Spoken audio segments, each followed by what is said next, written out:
Սա չի թալու ոստիկանությունը իրան քաշ տալով հանին դերից։ Պետք է հոգևորականներ իրան ստիպեն, որ գնա։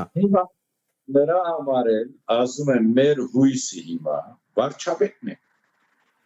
Եթե հանգած վարչապետը իր էշից իջավ ու այս հարցը միջև ծայր չդարավ, ամոթ նրան, ամոթ հազար ամոթ նրան, որովհետև այսօր մեր եկեղեցու միակ փրկությունը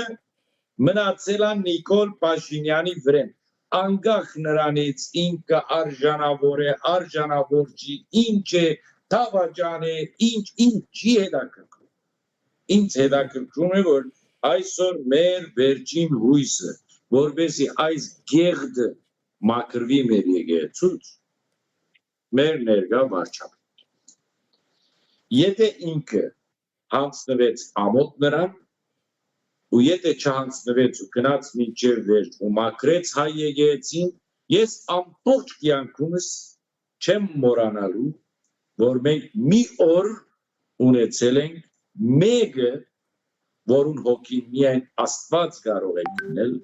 մեկը, որ մաքրեց այս եկեղեցին։ Եվ ես ընտրելու եմ նրան։ Եվ քաջալերելու եմ, որ էլի ընտրեն։ Միայն այս բարիքի համար, որ ինքը արեց հայ եկեղեցու։